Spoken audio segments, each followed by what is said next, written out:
Hey everyone, welcome back to another explainer. So if you're an emergency manager, an NGO coordinator, or maybe a volunteer auxiliary communicator, you already know that disaster response isn't just about hoping for the best, right?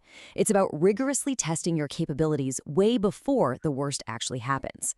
Today we are breaking down the 2027 Beacon exercise. We're going to look at exactly why this specific, really wide-scale simulation is an absolutely critical capability test for every single operational area partner across the U.S., and why your organization literally needs to be on the roster. Okay, let's dive into this by painting a very realistic picture. Imagine it's just a random weekday. Out of nowhere, a massive magnitude 8.8 earthquake rips right across the San Andreas Fault. Coastal communities are totally devastated.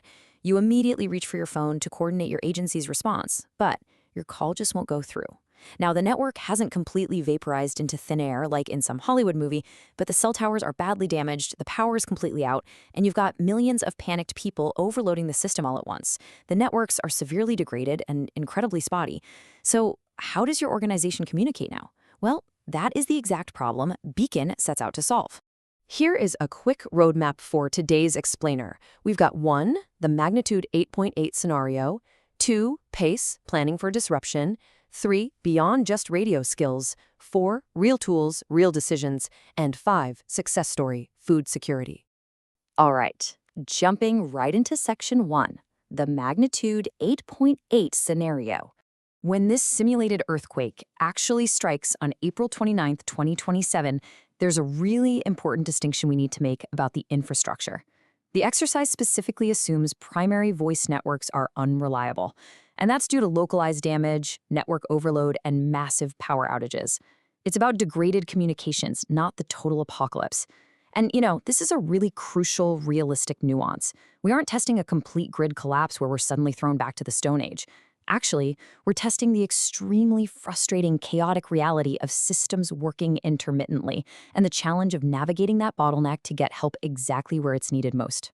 And because the scenario is so rooted in reality, participants are actually highly encouraged to use their smartphones during the exercise, specifically for texting. Why is that? Well, when those primary voice networks fail because of massive congestion, a text message is very often your absolute best alternative. Texting requires significantly less bandwidth than a voice call, which means it can actually squeeze through those congested networks. Plus, it consumes way less battery power, which is, of course, absolutely vital during a prolonged power outage. And on top of all that, you can rapidly blast a text to your entire team all at once. Moving right along to section 2, PACE, planning for disruption. And this brilliantly illustrates what we do when our primary systems inevitably fail. We need a highly structured fallback plan, which brings us to the PACE planning model. PACE stands for Primary, Alternate, Contingency, and Emergency. Every single operational area partner participating in Beacon must define their communication methods through this exact lens. Think about it. If your primary method is, say, a trunked public safety radio network, and it completely goes down, what's your alternate? Maybe it's a satellite phone. Okay, well, what's your contingency if you don't have a clear line of sight to the sky? Maybe commercial texting apps. And what is your absolute emergency last resort lifeline? Usually that's going to be your volunteer auxiliary communications team using amateur radio. Basically, Beacon forces organizations to define and rigorously test this redundant capability way before actual lives are on the line. All right, section 3, beyond just radio skills. I really want to debunk the biggest myth out there about disaster communication drills, the idea that they're just for the radio nerds. Notice something interesting? The word radio is purposely left completely out of the BEACOM acronym. It stands for Building Emergency Area Communications Operations and Networks. And honestly, this was a super intentional choice by the organizers, because if you call it a radio drill, agencies tend to just delegate the whole thing to their technical specialists and completely ignore the larger organizational coordination. Beacon was specifically designed to assure non-governmental organizations, hospitals, and career emergency managers that this exercise is absolutely for them. It's a whole community approach, for sure. To put it simply, Beacon tests your organization's policies, your procedures, and your ability to really problem-solve under extreme pressure. It's assessing whether a local emergency operations center can properly coordinate a mutual aid request when the internet is completely down. What it is not doing is testing just how incredibly fast someone can tune a radio dial, and it's definitely not an excuse to just play around and experiment with unproven communication modes. At the end of the day, it's about testing the entire system of emergency management. Let's look at Section 4, Real Tools, Real Decisions. You see, to test realistic resilience, you absolutely have to use realistic tools. Participants are actively encouraged to use the exact mix of technologies they genuinely expect to have available during a real-world disaster. This whole mix includes amateur radio, the Federal Shares High Frequency Program, civilian GMRS and FRS radios, WinLink for shooting off emails over radio frequencies, satellite comms, and yes, even everyday commercial text messaging. The rule here is simple. You don't bring theoretical, maybe someday gear to beacon. You bring what's literally sitting in your response vehicle right now. So the crucial point is really figuring out how all these different users, working with all their vastly different tools, can actually speak the exact same language. And that is exactly where SEMS comes in, the Standardized Emergency Management System. During the beacon exercise, career professionals and auxiliary volunteers have to work seamlessly together under this one unified framework. It basically ensures that a desperate request for 20 pallets of water means the exact same thing to a volunteer out in the field as it does to a state official sitting at the operations center. From a practical standpoint, the exercise is broken down into 3 very logical steps, or modules. Module 1, local organizations gather their impact assessments and field reports.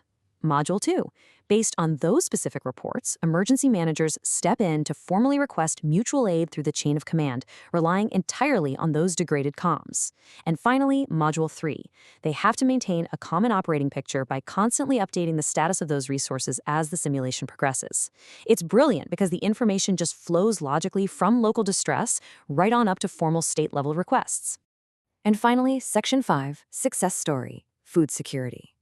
Okay, so we've talked a whole lot about some pretty abstract emergency management concepts, but I really want to anchor all of this to a tangible community-saving outcome.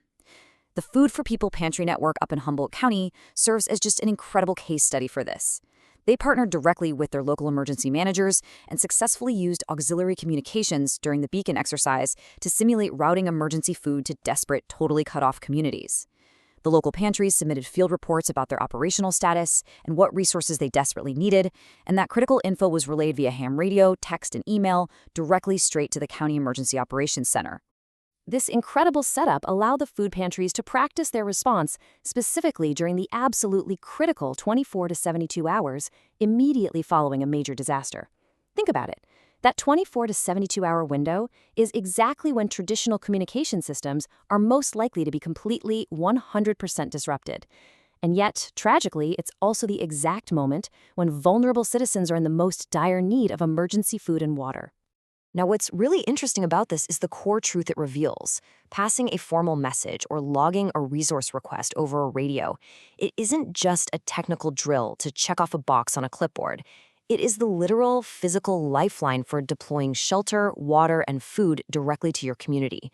If the message doesn't get through, the aid simply doesn't arrive. It really is that simple. Which leaves us with this final, really provocative thought to consider. When that 8.8 magnitude earthquake eventually hits, and the cell towers are hopelessly overloaded, will your organization be a completely missing link in the response chain? Or will you be the beacon that guides your community to safety? The 2027 Beacon exercise is your absolute best opportunity to find out before it's too late. So review those PACE plans, gather your partners, and get ready to test your true resilience. Thanks for joining me on this explainer, and keep learning.